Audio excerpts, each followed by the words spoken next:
YouTube, welcome back. We're here for the blue Avatar The Last Airbender set review. As always, we've got Yanks on the call. How you doing, Yanks? Good, ready for the best color in Magic, as always. Boo.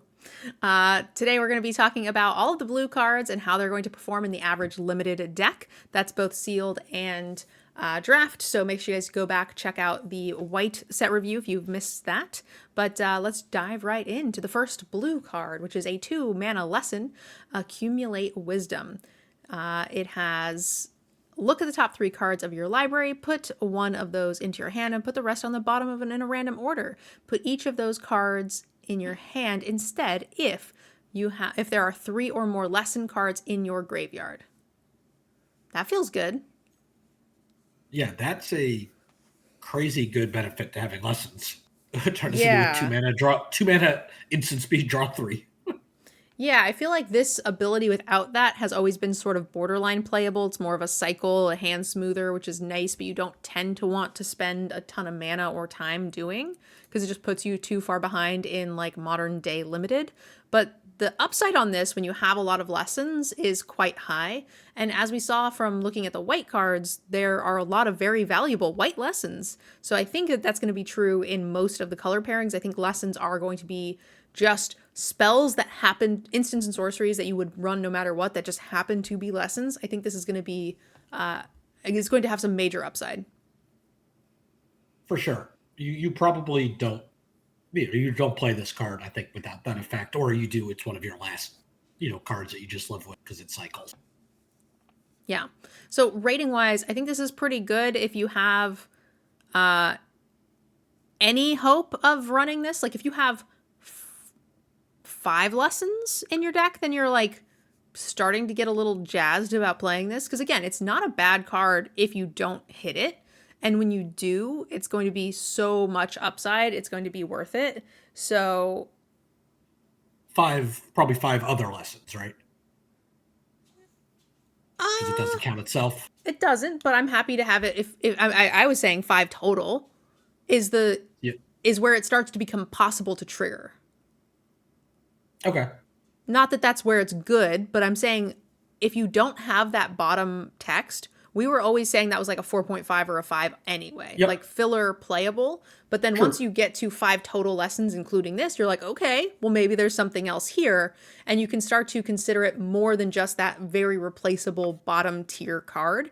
It has an upside that it has never had before. Even if it's unlikely, it's still something that we were okay playing it without any upside, and now it has that possibility. I think that's fair. I do think with the way card design has gone, those cards that ended up being like 4.55 almost never actually got played.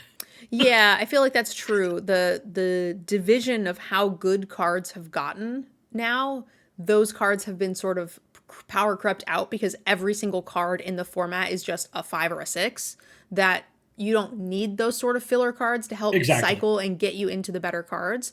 But again, now we've got a lot of upside, which maybe brings this back into the conversation. Yeah, I think that's right. And there's going to be other cards as well that want you to be playing lessons. I don't know how much of it's in the real set and how much of it's like in Commander only, but there are certainly other things that benefit from lessons as well. So maybe the pairing of maybe hitting this and maybe hitting that makes it worth it. I'm going to say that this is a 5. I think 5 as well. And it could definitely underperform, and you're not going to want to run this if you don't have any sort of lesson synergies. Benevolent River Spirit, 2 mana for a 4/5 as an additional cost to cast the spell Waterbend 5, and then it has flying and ward 2. When this creature enters, scry 2. I think there's more reminder text on this card than actual text. Right? That's a lot of reminder text. Yeah. We're seeing a lot of that. So I think this card's quite good. It's an uncommon. It's a flying with ward. The water bending is interesting because you can just pay the extra mana. So it's like 7 mana. Or you can tap your 1, 2, and 3 drop. Cards like Kyoshi Warriors. Yeah, water bending is going to be interesting because we haven't. Now, we're going to see most of it in blue, but we haven't seen really any artifact support yet. Yeah, we saw like a food token. Yep. But there's got to be a little bit more. You need some treasures. We need some. I believe there are some clues. Yeah. So that But will. again, I think just tapping your creatures, your summoning sick creatures, or your token shitters that can't get in. This card feels good. The body size makes it seem worth it, so I'm pretty happy with that. Yeah, I guess I'm trying to figure out how do we what do we view this card's mana cost as? Because it's kind of 7, but it's also not. Yeah.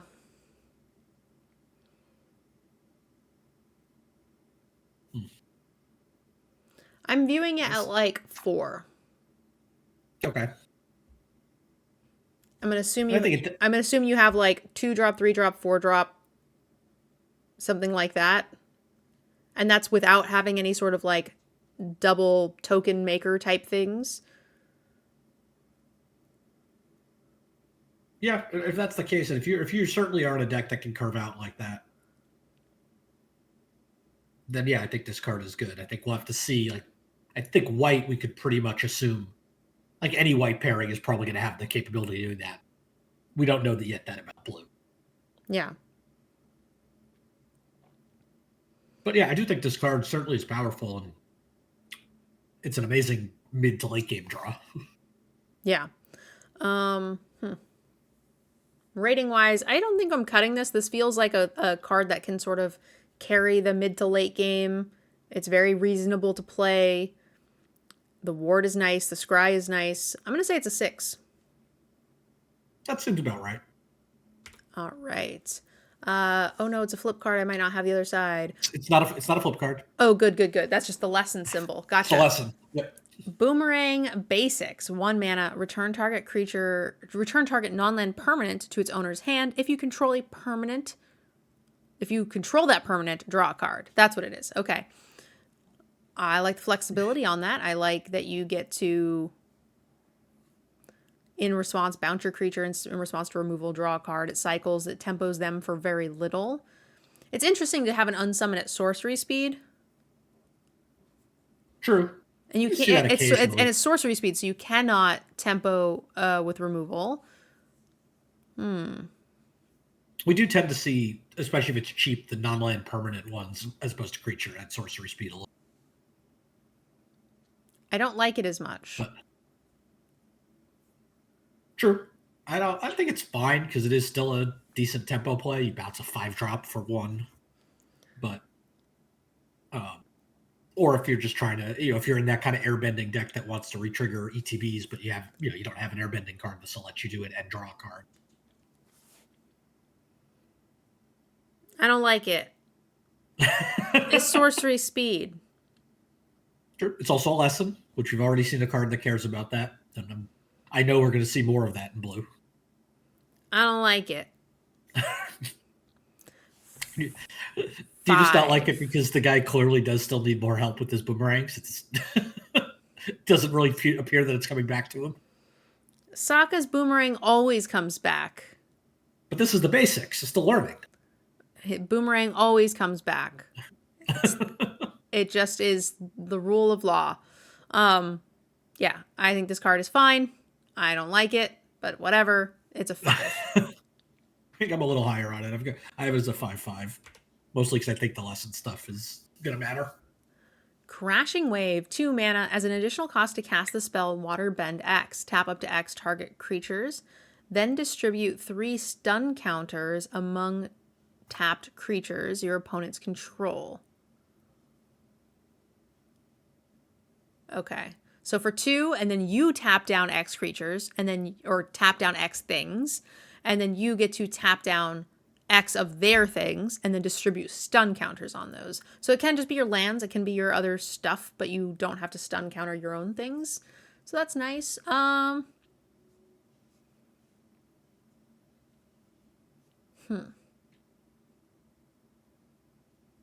There are probably some pretty big board stall scenarios where this just wins the game. I think that's true. But I think a lot of the time it's just going to kind of be whatever. The interesting thing is that if you're doing it with like an earlier turn, you're tapping a lot of your creatures and stuff to waterbend, so it's not like ending the game that turn. But realistically, you could just pay 5 mana and just swing and win the game. True. So I think this card is still quite good. I don't see myself ever cutting this. This feels like sleep. Yeah. And okay, maybe you have to tap your creatures down or whatever because it could cost more than what sleep costs, but it stuns them so you still can swing in the next turn, and that still feels fine. So sleep is a powerful card that wins games. So we call those 7s. I think that's fair for this. Yeah. Yeah, I think I'll go with 7. Yeah. I have underestimated stun counters too many times. I have too. The Ember Island production, 5 mana, choose 1 for a sorcery spell. Create a token that's a copy of target creature you control, except it's not a legendary, and it's a 4/4 hero in addition to its other types. And then create a token that's a copy of target creature your opponent controls, except it's not a legendary, and it's a 2/2 coward in addition to its other types.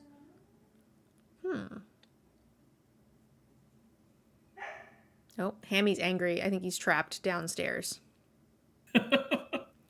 5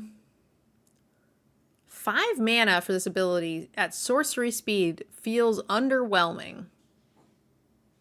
It does, because most of the time, if there's something that you want to spend 5 mana to copy, it might be already bigger than a 4/4. So you might be getting a downgrade on it. Yeah. So rating wise, I think this is okay. But this doesn't feel great to me. It doesn't. The fact that it does give the option to hit their stuff, albeit for a worse result, is good because it doesn't rely on you kind of already being ahead. But 5 mana for a 2/2 of any abilities does not seem great. 5 mana for a 2/2, depending on what the ETB is, might be fine. I don't love it. I just think that the little bit of flexibility is nice. I'm still not high on it. I don't like it. I think this is like... that your default response because it's blue? I don't like it. I don't like it. I don't think this is good enough. This feels slow and shitty. I'm going to call this a... I'm hesitant to even give it a 5, which is weird for a copy spell. 4.5. I don't like it. I'll still give it a 5, but I'm not happy with this card. Next up, we have First Time Flyer. 2 mana for a 1/2 flyer. This creature gets +1/+1 as long as there's a lesson in your graveyard. A 2/3 flyer for 2 seems pretty good, and it's an ally. Yep. I don't think getting a lesson in the bin is going to be hard. No, we've already seen 2 in blue. We saw plenty in white. This is never being cut. This is a 6. 6 sounds good. And also, I'm wondering if I'm right about ally, blue being the ally pair. Yeah, I mean it's the first one we've seen, but it's also only the second creature we've seen in blue. So. And the next one's an ally, the Flexible Waterbender. 4 mana for a 2/4 with Vigilance and Waterbend 3. This creature has a base power and toughness 5/2, so you can flip its butt and its front and flip it around. Do the hokey pokey and you shake it all about. These things are so much better when you can put damage on the stack. It's nice that it has Vigilance so you can actually use itself, so it's just kind of like Waterbend 2. The threat of activation is nice because you can just swing at the 2/5 and then not attack. True, it also gives you it also gives you the option to the ability to attack as a 5/2 and also block as a 2/5 in the same cycle.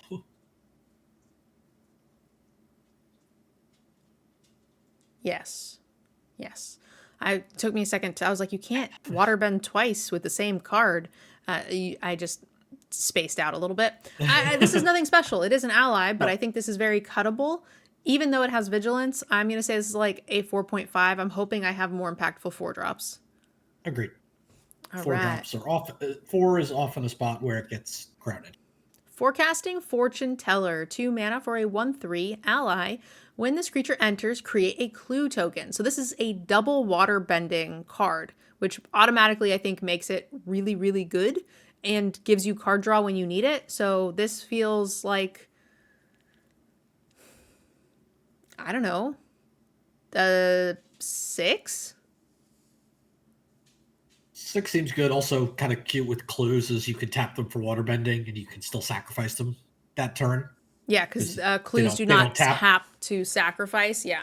Yep. But I think realistically, I'm going to want to just kind of keep this around for waterbending. Because there's some waterbending cards that are pretty good.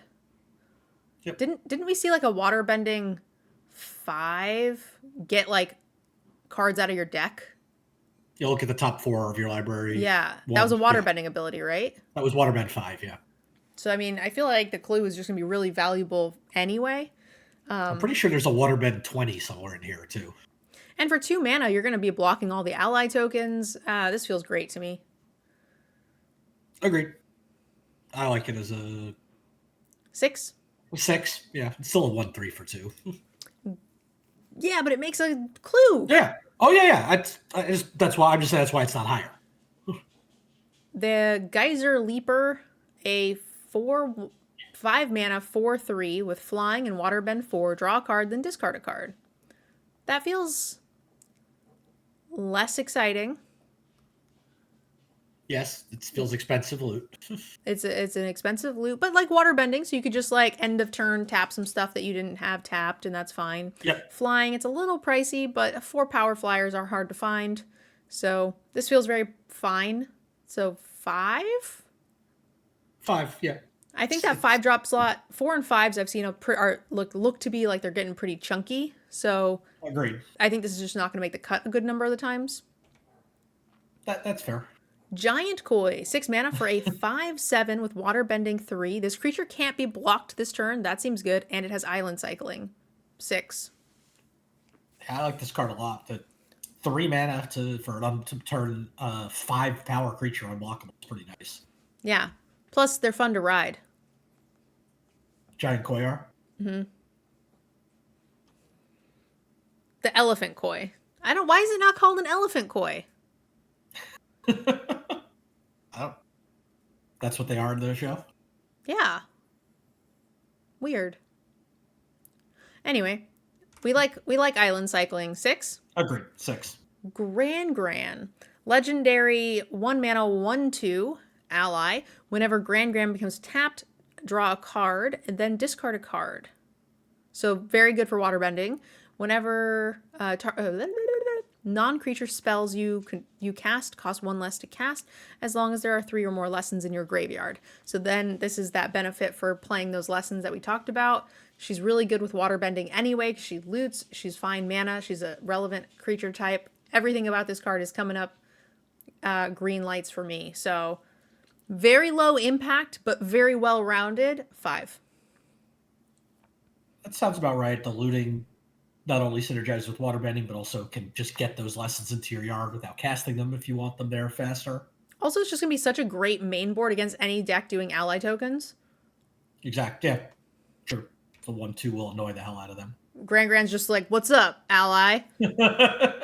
Come get it. I'm going to eat you. Honest Work. A 1 mana enchant aura. Enchant creature an opponent controls. When this enters, tap enchant creature and remove all counters from it. Enchant creature loses all abilities and is a citizen with base power and toughness 1/1. This is the first time we've seen the base power toughness 1/1 and becomes a citizen, loses abilities, but we've never seen it remove counters, I don't think. No, that was like what, Witness Protection? I Yeah. think was the card that made it the citizen. I think this card's fine. I like that it removes the counters. It does turn it into a mana door. Oh, it does. I didn't even. So I just stopped reading after toughness 1/1. I stopped reading. Definitely a downside there. Yeah, but it's cheap. It's cheap pseudo removal for like later in the game when that doesn't really matter. Yeah, that's interesting. I know the last time they reprinted the Witness Protection in the second set. I don't remember what it was, but I remember it being kind of butt. I remember in Capenna it was like fine. It was fine in Capenna, yeah. And then the reprint, was it like Foundations maybe? Maybe. I don't remember, but it was butts. It was not good. I'm going to assume if I don't remember it, it was probably Foundations. Yeah. So I'm going to go out on a limb and say that this is also kind of butts. Probably, unless for some reason the counters are a big deal. Like maybe I wonder if this the reason it has Okay. that mana effect is for Earthbend stuff. Hooch is pointing out that there are. I do remember this from our Commander game. I don't know if it was Commander cards or main set cards yet, but we made like Earthbend 9. So it just made a land at 9/9. So this just turns the land into a colorless land. So like at the very least, it's sideboardable for that. And maybe that's why it even has that effect. So you can't brick their land. Yeah. Yeah. I'm gonna call this a sideboard card. I'm gonna say it's a 4. It's certainly playable, but it's not the kind of removal I want to be running. I'm hoping to find better, and I'll be pretty sad if this is the best I can get. And then in some situations, we're going to put this in from the board. So I think that's a 4. That's fine. What is this thing? Iguana Parrot. It's a bird lizard pirate. 3 mana for a 2/2 with flying and vigilance and prowess. Is this just a reprint? We've had a prowess 2/2 flyer for 3, right? Yeah, I don't know if it had vigilance, but oh, this has vigilance. I read it but forgot. I don't know which part of it gives it vigilance, the lizard, the bird, or the pirate, but birds. The bird has to be the flying.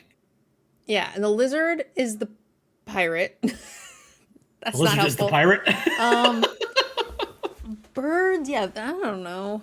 Pirates don't have vigilance, so I guess lizards don't have vigilance. Yeah. With their powers combined. I don't know, but it's a good card. So I'm going to say this is like a 6. I think so, as long as you're not playing like a 19 creature deck or something where it's only ever a 2/2. Yeah, and no, it's so sad that a 3 mana 2/2 with flying and vigilance is not good enough. The Wind Drake with 2 extra abilities, or 1 extra in that case if they're not triggering prowess. Yeah. Invasion Submersible, 3 mana this is a weird card. A 0/0. When it enters, return up to 1 other target non-land permanent to its owner's hand. Exhaust. Waterbend 3. This vehicle becomes an artifact creature. Put 3 counters on it. So it's like a vehicle that can't crew once. Yeah, it doesn't have a crew effect. It just has the waterbend. It's interesting because you have to exhaust it as well. Well, because otherwise you could keep doing it over and over again and making it bigger. Yeah. So it just becomes a 3/3 artifact creature. When it enters, return a non-land permanent to its owner's hand. So bounce. It's fine. It's weird. It's a very weird design. I don't know why we're water... I mean, it makes sense. You have to waterbend to get the submersible to move. That's how they do the submarines, is they have waterbenders in them that move the water. Okay, so that makes sense. But I don't know why you don't have to keep doing it, like crewing it like a vehicle. I guess just because I guess they just don't want you to have to. Maybe that price is just too high. Yeah, or they just didn't have a good way to make that to be able to do that with the way waterbending works and not turn it into keep growing over and over again. Yeah. I mean, it could have been like remove all counters and or if it has no counters, put counters on it, then it becomes a creature. Yeah. Yeah, there are ways to do it. I wonder if they just didn't want to mess with it. Reason. Yeah. I mean, either way, the card feels very mediocre. I mean, I like the return, the bounce. The bounce is fine, actually. I don't know what I'm talking about. This is good. Whenever the vehicle enters, return. So it's just 3 mana, bounce your shit. Or my shit. And then one time I can turn it into a 3/3 creature by paying more, which I'm totally fine to do because I feel like I've already gotten my value out of it. So 6? Yeah, I think 6. I will say these cards seemed more straightforward, but honestly, it's kind of making them harder to evaluate. Because they're even though the cards have less text, they're all super new mechanics, and normally, even when we have a new mechanic, we can sort of like compare it to other mechanics and how they sort of interact with other mechanics, right? But these are all so wildly different. It's kind of tough to know how I it's think gonna. I think it depends. I think at least again, I could be completely wrong when the set actually comes out, but I feel like I have a good handle on what airbending does, and I feel like I have a good handle on earthbending. Waterbending and firebending, I do not have a good handle on how good they are at all. So correct me if I'm wrong. Is this just the text for quench? Uh, Is quench 2 mana no, or is quench 4? Quench is 4. I think it's 3 mana and 4, right? Oh, okay. I don't know. Anyway, No, the Quench next is one. no. You're right. You are right. Quench is 2 and 2. It's exactly the text of Quench. So it'll quench you. It's just a quench Yep. reprint Yep. with a new name, which is great because it's Yep. funny that when they did print quench, I just kept saying it's the quenchiest from the show, and so now I actually fucking have a quench avatar card. I feel like I've been putting that into being for I don't know however long quench has been printed, like 5 years. Yeah, Quench was forget when because it's been reprinted. What was it for? It was one of the Ravnica sets. Two I know mana that's not for a helpful. lesson instant. It's also a lesson, which it wasn't before. Yes. Yeah, that's Counter the one target change. spell unless its controller pays 2. Cool. It's the quenchiest. Where does Quenchiest fall in the number scale? Quenchiest. Drink cactus juice. There's nothing quenchier. It's the quenchiest. Yeah, let's go fucking flavor text. Oh, I'm so happy. Oh man, I just want to live here forever. That's why we're making a cube so I can live here forever. I don't like quench. Yeah, after all that, I don't like it. I feel like anytime in limited, if they pay less than 3, I'm not interested. It just isn't an active card long enough in the game to be valuable. So I'm gonna call this a 4. I think that's right. Unless you really want the lessons. Yeah, that's true. Katara, Bending Prodigy, 3 mana for a 2/3 at the beginning of your end step. If Katara is tapped, put a +1/+1 counter on her. And she has Waterbend 6, draw a card. Now that's what I'm talking about. Even though it's a little expensive waterbending wise, feels very, very good. And she can tap herself to put counters on herself, which feels great. And once she gets going and she gets a few counters, you can attack pretty reliably every turn. So there's nothing I don't like here. Yeah, I think this card's great. There is somewhat of a limit, I'd say, to how many of the different waterbending things you want, just because you can't pay for all of them. But this card's fine even if you can't pay for that. Yeah, I don't mind having too many because none of them seem like the waterbending is the thing that makes them. They all feel like an extra. So I don't feel like having like too many waterbending things on board and then just counting that as flexibility and not getting all of them doesn't really feel like any of the cards are not being useful. So I'm still pretty happy with it. I like this card a lot, actually. No, I think this card's very good. So rating wise, it's hard to give it a 7. I'm going to say it's like a 6.5. I think that's fair. I think I'm like, maybe this is not the right way to look at these cards, but Katara is one of the main characters, right? Mm-hmm. That to me makes it even more likely that she's going to be good. Yeah, but most of the characters have more than one printing. Oh, that's true. That's fair. Like you saw multiple Momos. I think No, you're going to see that's a good multiple point. multicolor Kataras. Yep, that's certainly a good point. more Aangs. Okay, that's fair. So yeah, 6.5 seems good. The reason I would normally call this a 6. Maybe 7. Maybe it's a 7. 7 seems high for an uncommon. I know, but it's such a good mana sink. It is. It's such a good mana sink, and it's a 3-drop that gets better in time, that fuels itself and turns itself into a threat without needing your opponents to not block. Like, if she had to attack to get that counter, I think that'd be worse. But you could just sit on her, draw a bunch of cards, and then now all of a sudden you have, like, a 7/8. Like, that seems great.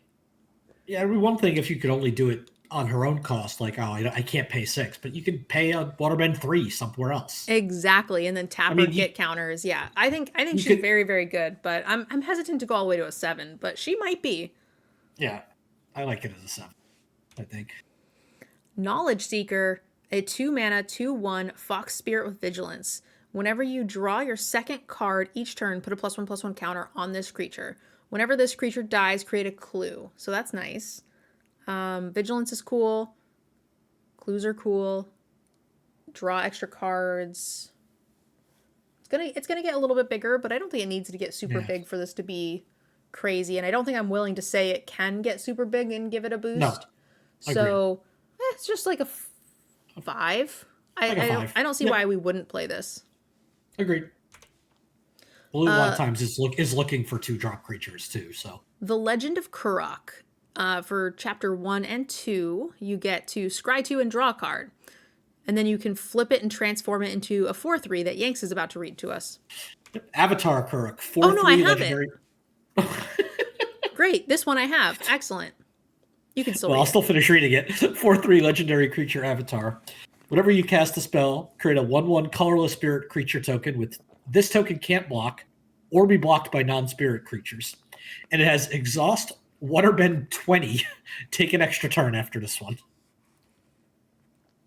Okay.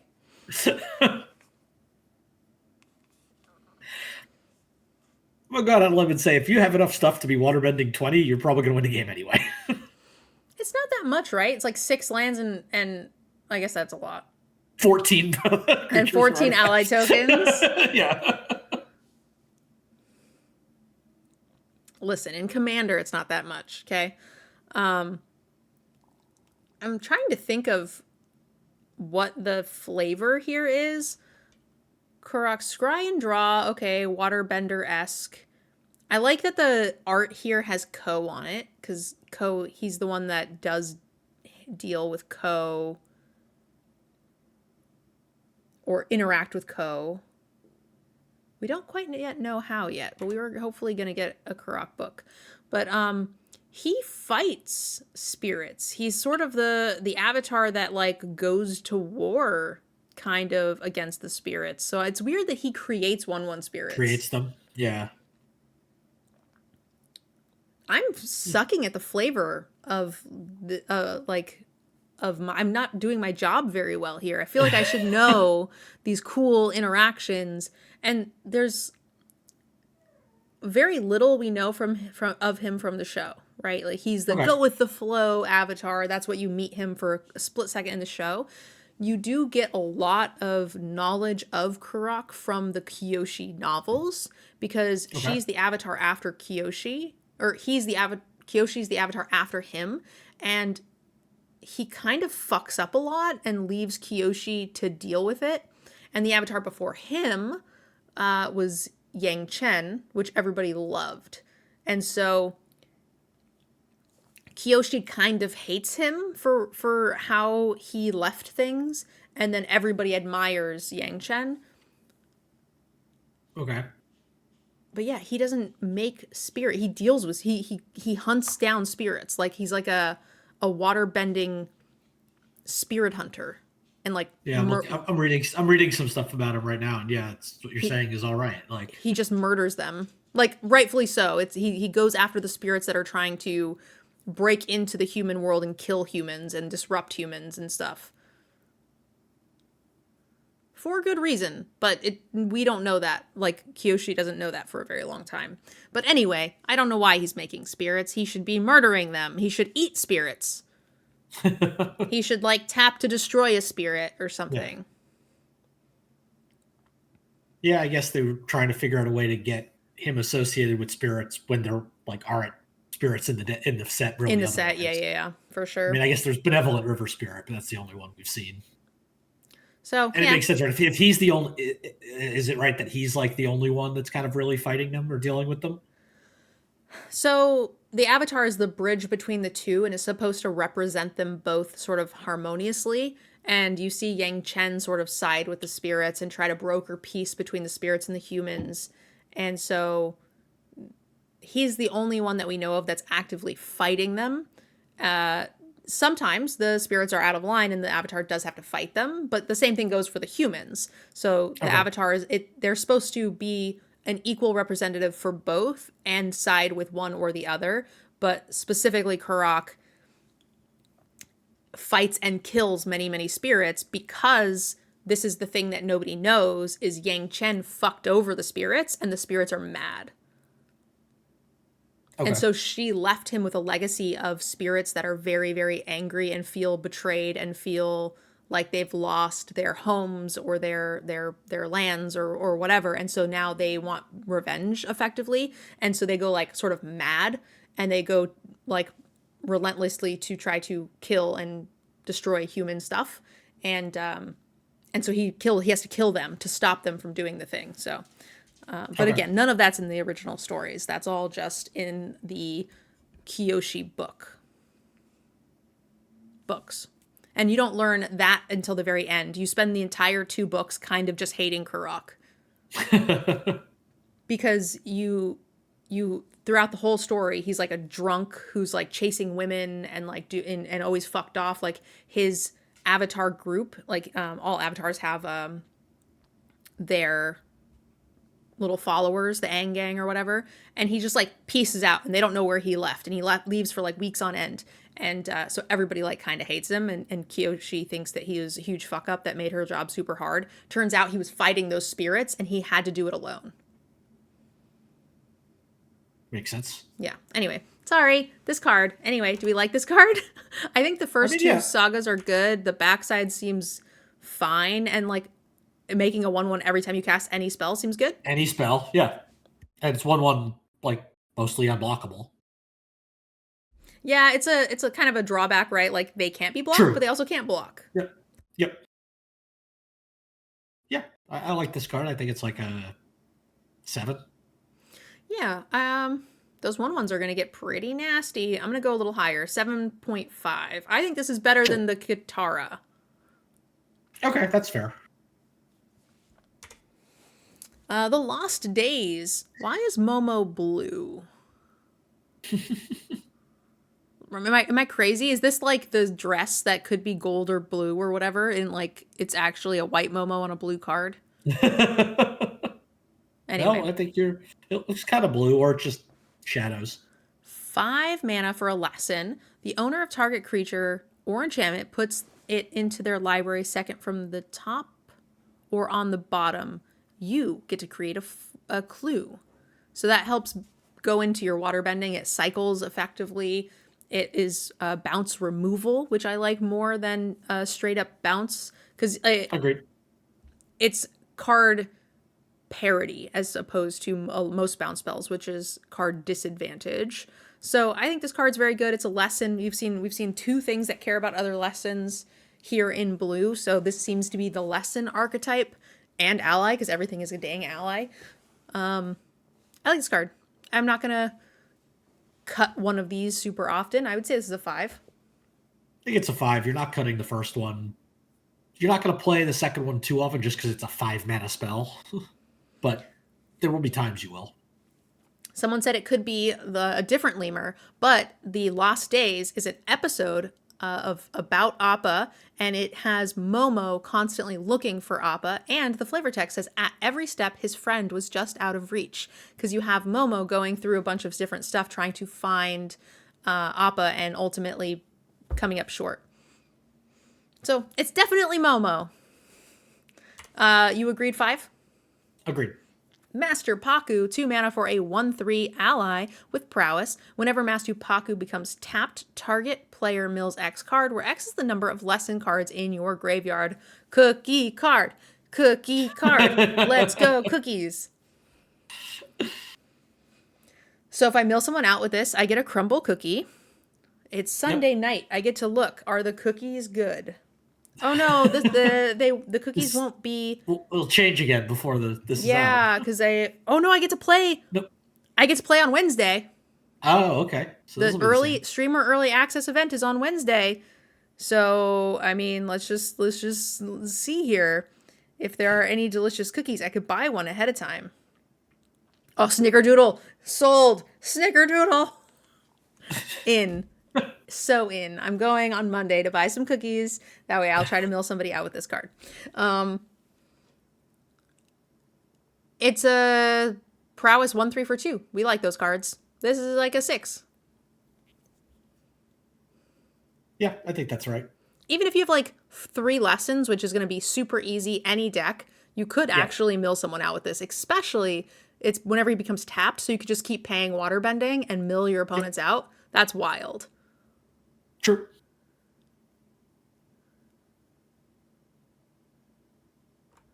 Yeah, I think that's very cool.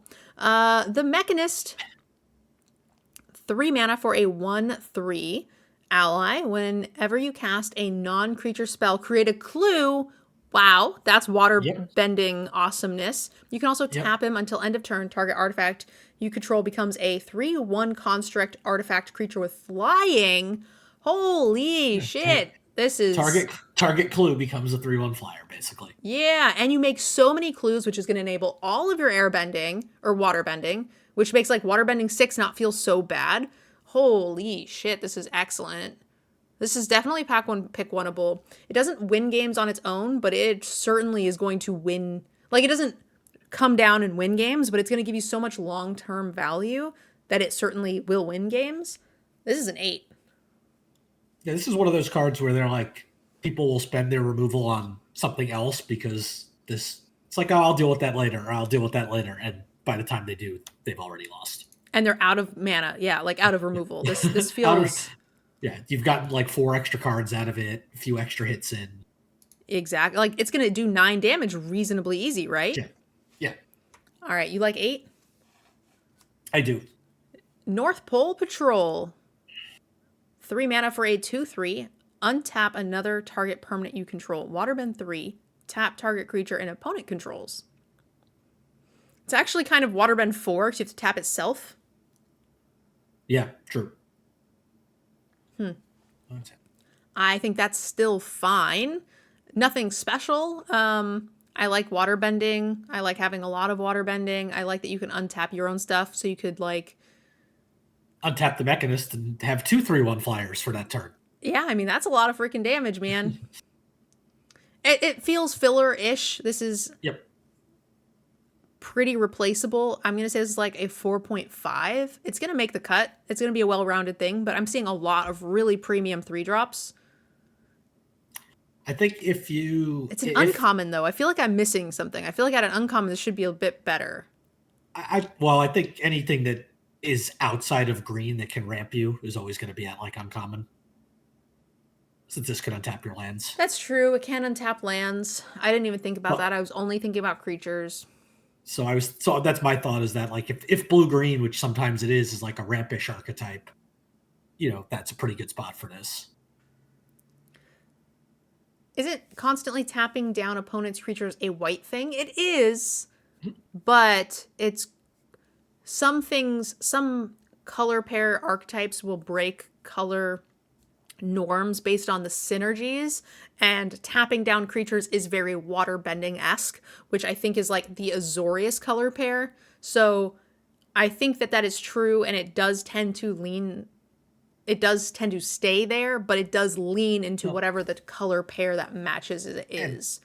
And tapping down opponent's creatures is a blue thing as well. Yeah. It's just usually not on a creature. That's where it's white. Usually the tappers have it, but you're right. There's like all the auras and enchantments that tend to tap and put all the stun counters. Mm-hmm. Yeah, that's all blue thing. So it's blue adjacent enough that they'd be willing to put it in blue, especially when there's a good flavor reason. And it makes sense, again, just with water bending, again, for the color pair. So I feel like at an uncommon, and it does enough stuff, I feel like I'm undervaluing it, but it feels like a 4.5 or a 5 to me. This feels not great. I think I'm a little higher, just because any time you can get ramp outside of green, that always is like, you're not expecting it. Getting to jump from 3 to 5 could be a big deal. So I'm gonna say 5.5. I'm not super high on the card because it's still, I want my mana dorks to be 1 or 2 drops, but this can do other things too. So I don't know. I'm like at 5.5. I think I'm still gonna play it. But untapping lands definitely bumps it from 4.5 to 5 for sure. It feels super underwhelming for an uncommon that like this feels like it should be a signpost and I want it to be stronger. Fair. The Octopus form, a 1 mana instant lesson. Target creature you control gets +1/+1, gets hexproof until end of turn, and you get to untap it. Which makes sense because it's Octopus form. He has many legs, so he can do many, many things. I like it. See, I was going to say I don't like. I mean, I don't know what octopus form is, but octopus form should have something to do with the number 8. I mean, yes, it could, or it could just reference the fact that you get to do many things. You can, you can both attack and block because you have multiple octopus. So in octopus form, that's typically the form you take on when you're outnumbered. Okay. So, like you can see in the picture here, she's fighting 3 earthbenders. Okay. And so anytime she gets surrounded or like when the pirates attack or whatever, that's her defensive form. She'll go into octopus. And so she'll have all of the tentacles that can all interact individually with different enemies. So I agree with you. It would be cute if like, tap 8 creatures or something. Like that would be cool. But I still think it gives you the vibe of what the defensive octopus form is doing. Sure. Yeah, that's fair. Shore Up is a good card. We call these like 6s? 6. Yep. Otter Penguin! Yanks, will you go otter sledding with me? Otter Penguin sledding? Looks like fun. 2 mana for 8. Got plenty of snow here today, so. 2 mana for a 2/1. Whenever you draw your second card each turn, this creature gets +1/+2 until end of turn and can't be blocked. That's going to win some games. So it becomes a 3-powered non-blockable creature, and it's only a 2-drop every time you draw 2 cards. This seems great. Yeah. I'm going to die to this a lot, actually. These are the kind of cards where you're just like, fuck, I don't have an answer. Or you rip like Baked Into a Pie and you're like, I don't want to use this premium 5/4 5-drop removal on this 2-drop otter. Yeah. Yeah. Agreed. So I like this card a lot. It feels like the kind of thing that sort of goes coast to coast on your opponents or just makes them eat your premium removal on your 2-drop. So I call those 6s. I don't see very many decks where we're not happy to run this. I feel like in every deck you draw a second card often enough.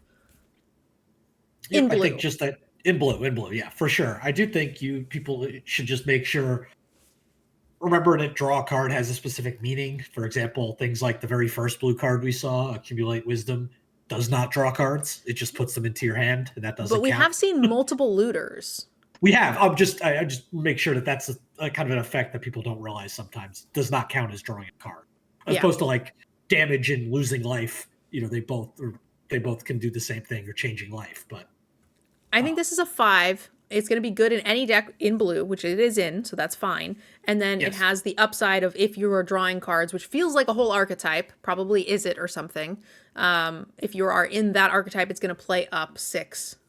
Yep, we've seen plenty of clues, so at that point it's just 2 mana to get this effect. Rowdy Snowballers. 3 mana for a 2/2 ally. When this creature enters, tap target creature an opponent controls, put a stun counter on it. I think this is fine. Frostlinks. Yeah. I feel like it's been power crept a bit, but it's an ally, so that helps a little. Yeah, I think this is going to be super playable. I'm very happy to have it. 5? 5. Yeah. Little understated. I feel like it used to be a 6, but Frostlinks is a little less. Not what it used to be. It and Wind Drake. The Secret of Bloodbending. Blue for a lesson, sorcery speed. As an initial cost to cast this, you may waterbend 10. You control target permanent during their you control target opponent during their next combat phase. If this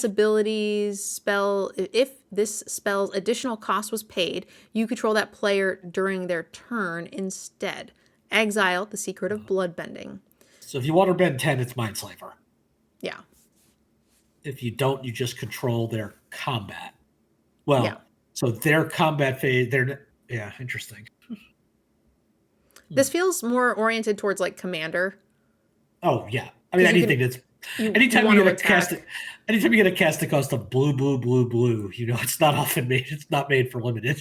Yeah, and I don't think we're gonna want to waterbend 10 in addition to the blue, blue, blue, blue. So I'm going to say that this is not a playable card.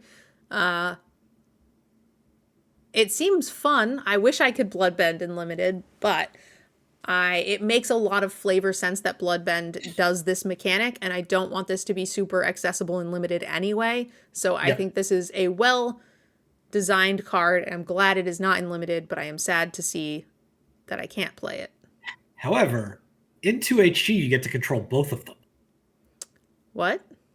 In 2HG, you get to control both of the opposing players. You control target opponent during their combat phase.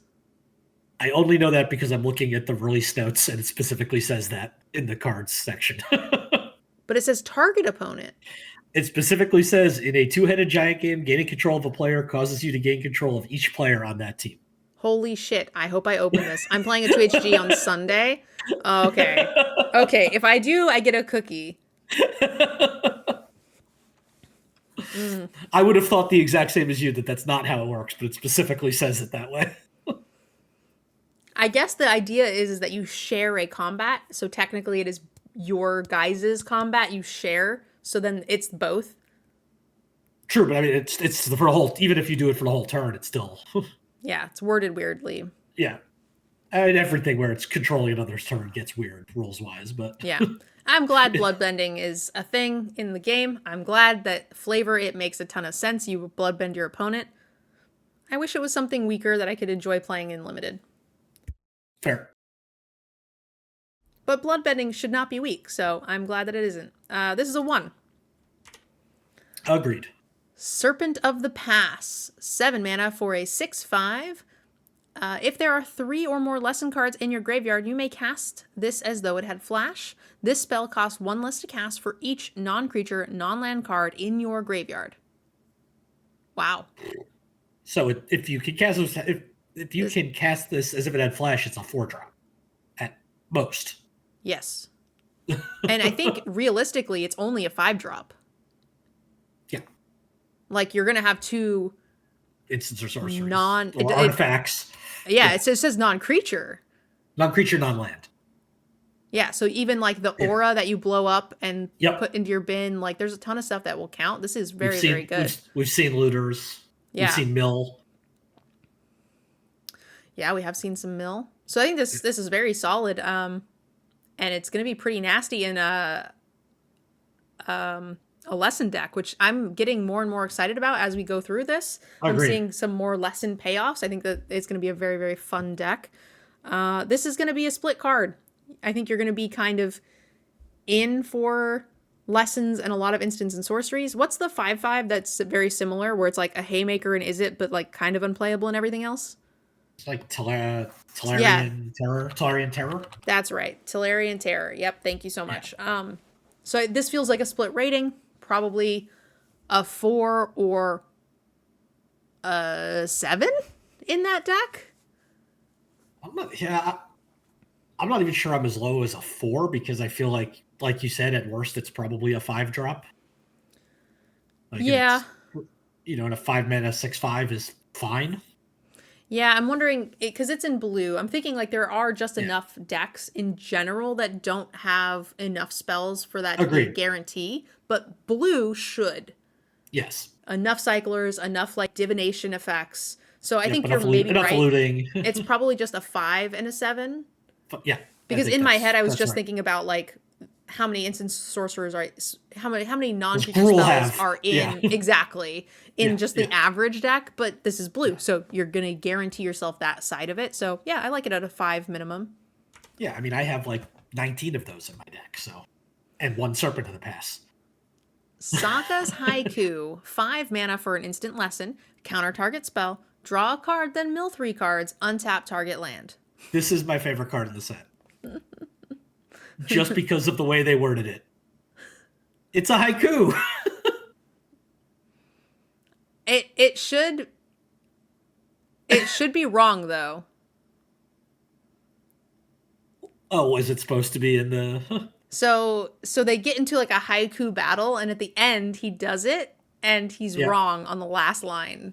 Oh. And so So he accidentally stumbles into a room full of women who are in a poetry class or a poetry meeting, and they're Okay. all like hyping each other up, and they're very into poetry. It's like very, very serious poetry.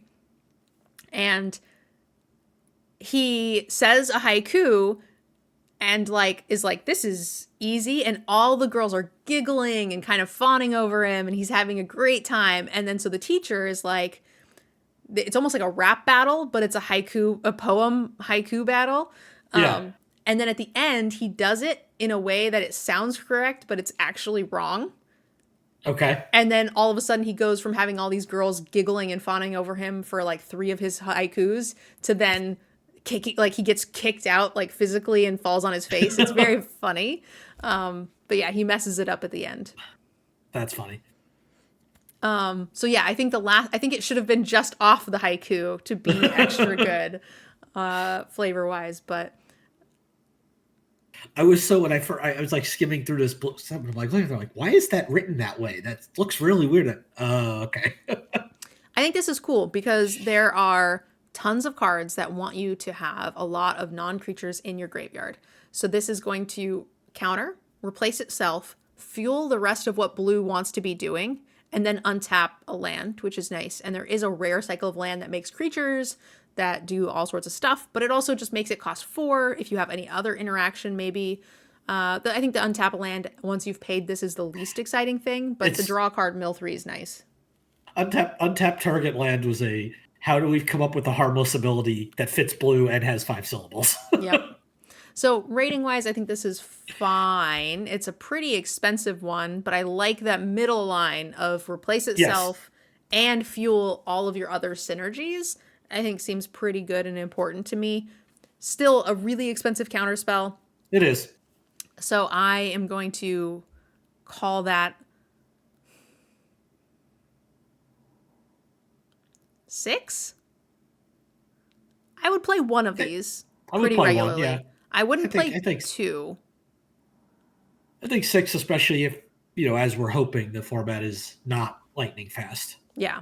And I'm just a sucker for anything that says do something and draw a card. And I'm just like, cool, yes, in. Like, exactly. That's got to be playable. Exactly. The Spirit Oasis, 3 mana for a blue shrine.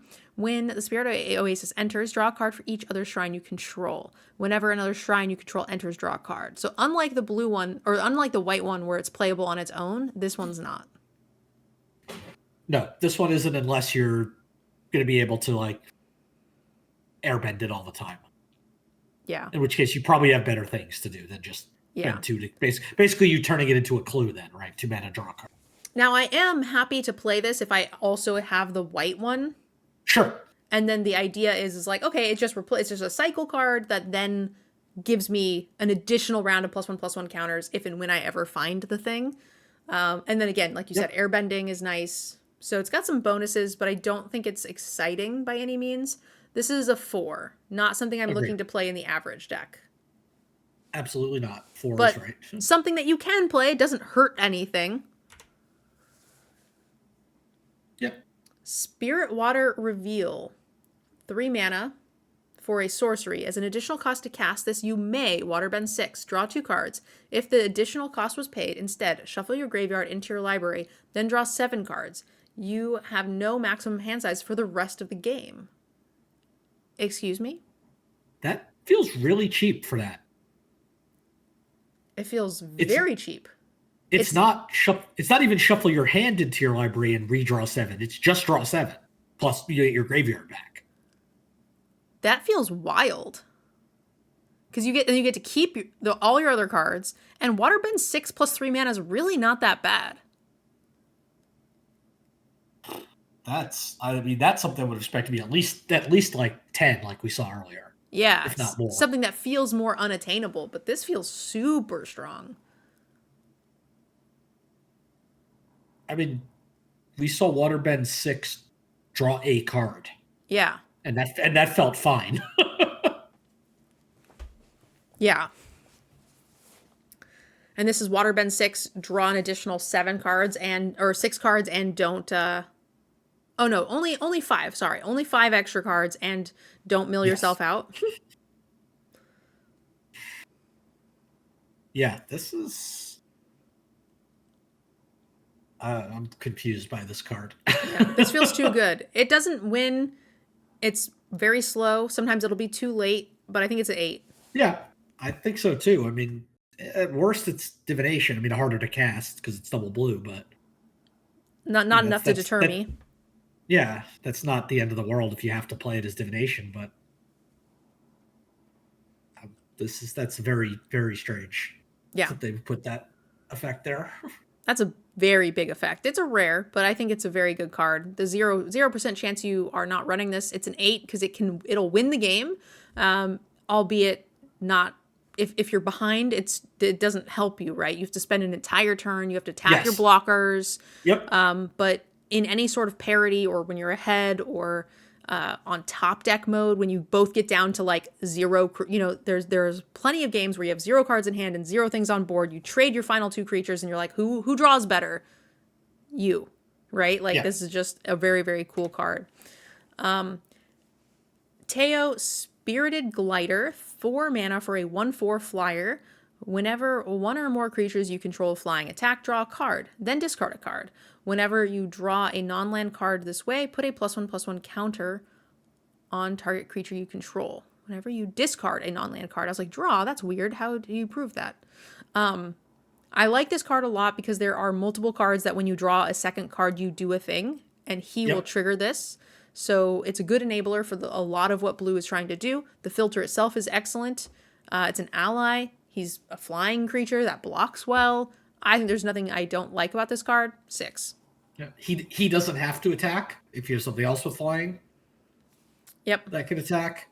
The counter can go anywhere. It doesn't have to go on. I mean, you would probably want it on an attacking creature, but it doesn't have to Yeah. go on an attacking creature. Yeah, this card's great. 6. 6. All right. Seal Tiger. Tiger Seal. I'm a little dyslexic.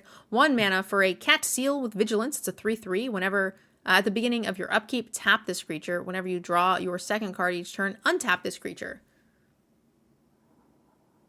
Seems unnecessarily annoying. How do we print a 3/3 for 1 with that ability with vigilance? Yeah. It's annoying. I don't like Is it. there is there anything from Tiger Seals that makes any sense here?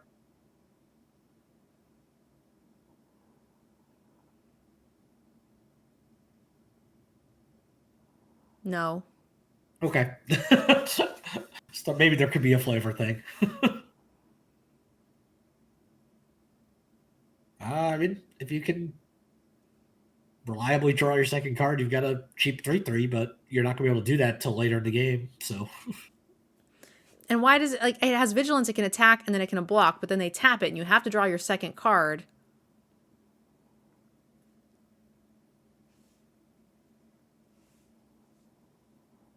yeah, I want to instant draw 2 cards on my opponent's turn to surprise a block.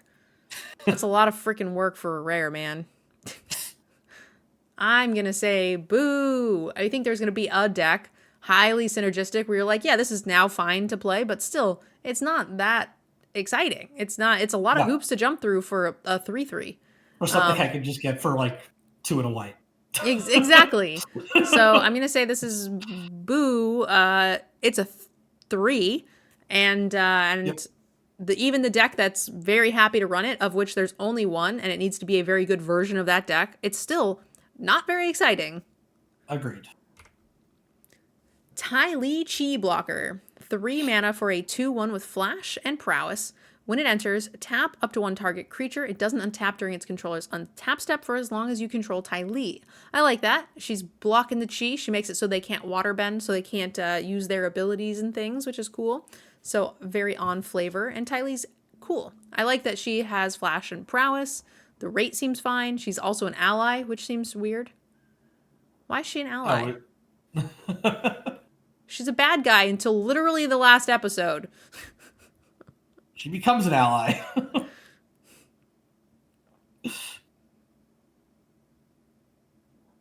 This embarrasses the Frostlinks. Yeah, it's a rare.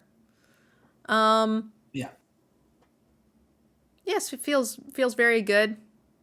Permanent lockdown with a flash and prowess. 7. Yeah, I think so. It's I easy to got kill. I got momentarily distracted because I think I figured out the Tiger Seal a little bit. Okay, tell us. It still untaps, right? At the beginning of your upkeep, tap it so you could use it for water bending at instant speed. Okay. That's all. But I was trying to find anything. It was like, okay, at least there's some reason to have it work that way instead of just not untapping. So you can attack, it can block, and then you can instant speed waterbend it, and you have to draw 2 cards to untap it and attack for 3 again. I was just trying to figure out why it didn't. It said at the beginning of your upkeep, tap this creature instead of just it doesn't untap, and that's why. Well, I if see. it just said it doesn't untap with vigilance, you would never need to draw a second spell again unless you waterbent it. Wait, say that again. It has vigilance, so it's saying it doesn't Oh, untap. you just have it enter tapped. I guess. Oh, I guess I see what you're saying. Yeah, the first time you second carded it. Yeah, so if it only did it Yeah. once, then Yep. I'd be fine with that. That's great. Sure. But Yeah, I see. needing Yep. to draw 2 cards every turn to have a 3/3 blocker Yeah. sucks. Yep. Okay. Anyway, Past that card. I just what's was thinking Ty about Lee? that. 7? 7.5? 7. I like 7. The Unagi of Kyoshi Island, a 5-mana 5/5 flash and waterbend ward waterbend 4. Whenever an opponent draws their second card each turn, you draw 2 cards. Ooh. Now that's a fun counter for the card draw. I like this as like an interesting hate piece. So it's simple, right?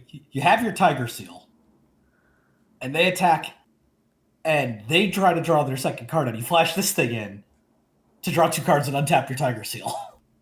This is super fucking cool though. I've not seen a lot of like counter synergy pieces for archetypes in the set. Yeah. This is very, very cool and fun. I think this is a really cool design space that I've not really seen them use before. I think that's very exciting. No, I agree. I think that is a very interesting card. I like how you just blew right past my Tiger Seal scenario. Yeah. I'm over that. I'm done entertaining. The Tiger Seal is your what's that stupid black card? The 6/6 draw 7, sack, pay 7 life. I don't remember. That was from a set. That was from a terrible set that I never played. The D&D set, I think. Yes. So anyway, that the Tiger Seal is that for you. I think you're just very fascinated with this 1-drop 3/3. I'm trying to figure it out. I think this card is very cool. I'm super stoked to play this. I think this is a 7.5. Yeah, 5-mana 5/5 flash on its own is pretty great. Yeah. Especially with Ward. I mean, it's not Ward 4 because Waterbending 4 is easier to pay, but still, it's that alone. I mean, you're probably going to get to eat something. Yeah, you probably get to eat something. Surprise haste 5 damage. Yeah. If you get to draw 2 cards once, I feel like this is just an 8. Once. And you don't have to be playing against the draw second card deck to punish every them. deck they just have to have can draw 1 or 2 times. They just have to have a clue or something that does nothing plus draw a card. You want to like the Airbend 2 draw a card. So are you leaning closer to an 8? No, I think it's still a 7.5. I like it. It's partly because leaving 5 mana up is so suspicious, but there is that 5 mana counter spell. Don't be suspicious. Don't be suspicious. Okay, cool. Wan Shitong's Library. X blue, a 1/1 with flash, flying, and vigilance. And when it enters, put X +1/+1 counters on it, then draw half of X cards rounded down. So sort of a Hydrate Crisis situation. And whenever an opponent searches their library, put a +1/+1 counter on Wan Shitong and draw a card. So this is fantastic, and it's a 10 because you're going to affect the board the turn that it comes out, and it's flash, it's a big beater. It's everything I want it to be. It kills your opponents. It draws you stuff. It replaces itself. 10? Yeah. The last line is irrelevant and limited, but I mean, it's 10. Evolving Wilds. Mostly irrelevant. Yeah, I don't know if we have that in this set. That's the one card. I don't think it's gonna be irrelevant. I think it's obviously a lot rarer in limited, but I think there might be something, but we'll see. Either way, there is no Evolving Wilds variant. Listen, all right? But Stop still, no. I ruining mean, my hopes and dreams. irrelevant was obviously an overstatement, but it's not. It's not really something relevant for rating the card. You're ruining all my Oh. hopes and dreams. You're gonna get a cookie for milling somebody out, I sure hope so. or for controlling an entire two-headed giant team and watching them complain to the judge that's not how it works. And you can tell them exactly where to find it. I really hope so. Rating wise, 10? 10. Yeah. Easy peasy. Waterbender Ascension. 2 mana for an enchantment. Whenever a creature you control deals combat damage to a player, put a quest counter on this. Whenever it has 4 or more counters on it, draw a card. So after you've hit someone 4 times, every time you hit someone, you get to draw a card. And it has Waterbend 4. Target creature can't be blocked this turn. Also seems pretty game ending. It's a little bit of a slow build, but I think it can win games. It's going to be a little bit of the like, if you're behind, too bad, so sad, draw a blank. But if you're not behind, this feels very, very good. Yeah, it's great with your hands. Good at parity too. Just even if you never get to the 4 counters, just being able to get something through, like in a board stall, is nice. Yeah, I think this card's good. All the Ascensions are going to be slow builds. That's the entire nature of that card. That concept from Zendikar, but that they're also generally cheap, so you can just drop them early. And if you play this on say turn 4, like a 2-drop and this, and then you just let it sit there for 5 or 6 turns, and it can win the game later. A couple of 1/1 flyers like Momos or something too. You just get a lot of card draw.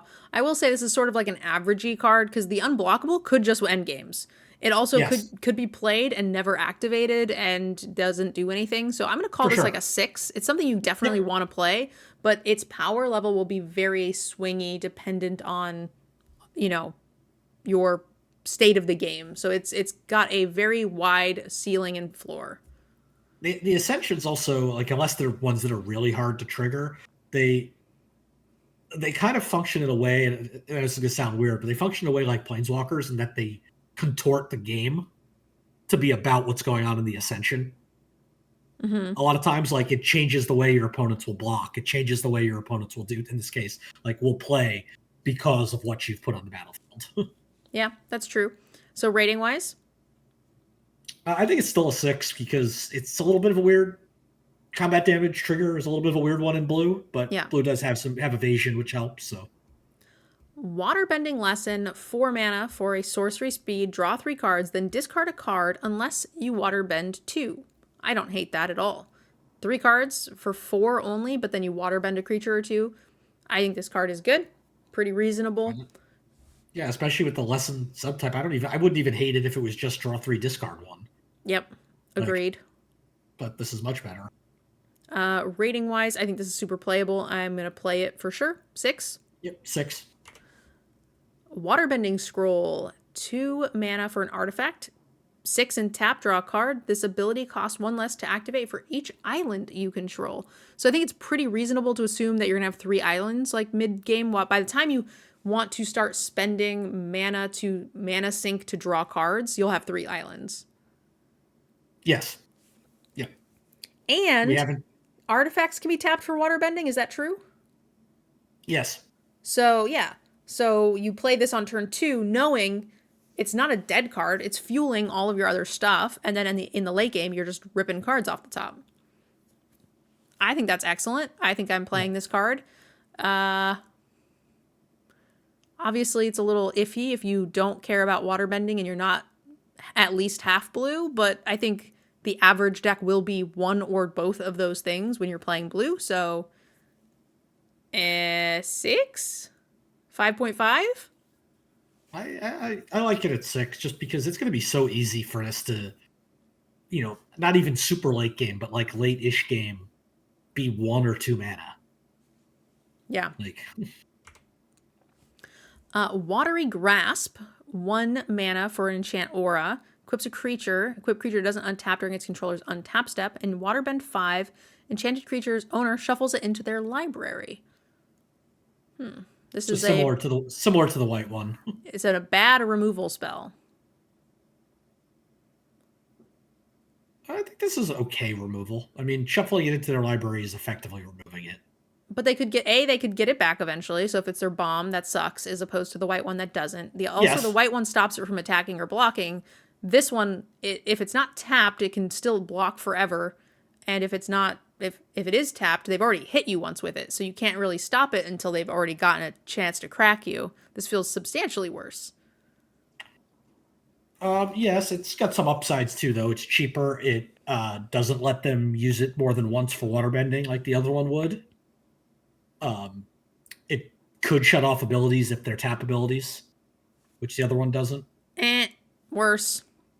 I think it's worse, but I also blue always has worse removal. That's Yeah. normal for blue. 5.5.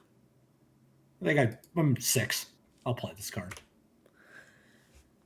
UA, the Moon Spirit. 4 mana for a 3/3 ally with flying and vigilance. Waterbend 5 and tap it. You may cast non-creature spells from your hand without paying their mana cost. Okay.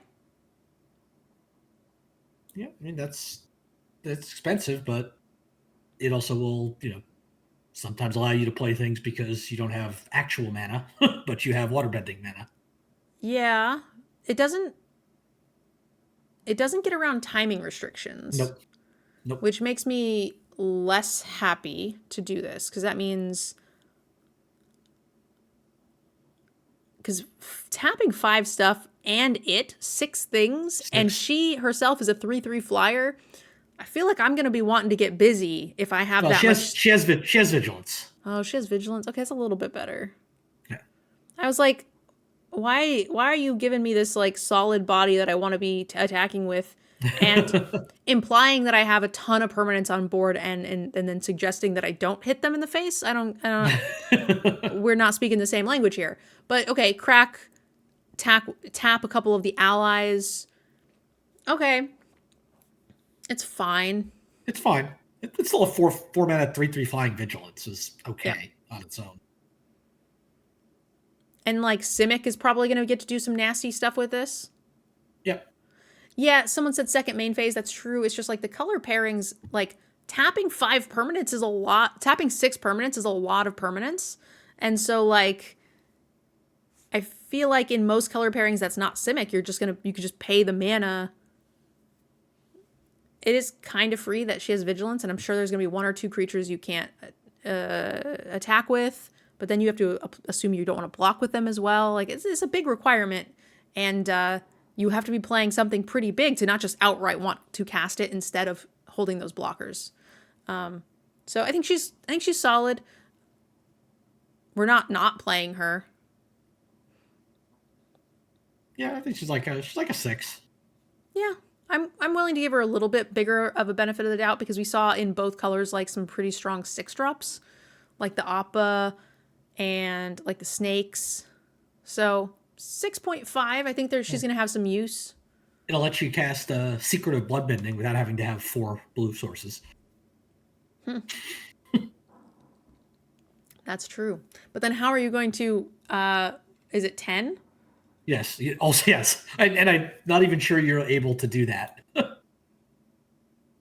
You can pay additional costs. It's only alternate cost. You can't pay at that point. Okay, good. So yes, you could. So yes, so you can. You could waterbend 16. All right. That's the end of blue. Yanks, what do you think of your favorite color? I think it's good. It's some interesting instant cast things. I'm very confused by that draw 7. That card seems busted. That's the first 10 in 2 colors? No, that we didn't give that a 10. We gave the Wan Shi Tong a 10. Yeah, Wan Shi Tong was a 10. That's right. Yeah. Yeah, the draw card was 8. Yeah. The draw card is 8, because it's going to win games. That thing's insane. Yeah, I'm just confused by that, why they would print that. But and as you noted, I'm also confused by Tiger Seal. But you do love a Tiger Seal. But I love the haiku. So. The haiku is excellent. I like the quench.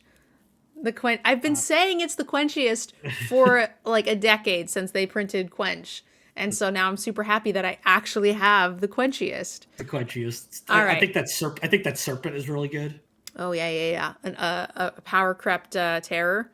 Yeah. Why is it not called elephant koi? I don't understand. Yeah. For those of you guys watching on YouTube, don't forget to subscribe, leave us a comment, and let us know what you thought of all of the blue spells, and tell me whether or not you were excited for this set. I know I am, but I'm a huge Avatar fan, and I would love to know what you guys think of this set when you're not blinded for the cards with an overwhelming love for the flavor. Are these scratching the itch for those of you who play limited and don't love Avatar? Let us know in the comments. Thank you so much, and we'll see you guys in the next video for all of the black cards. Bye!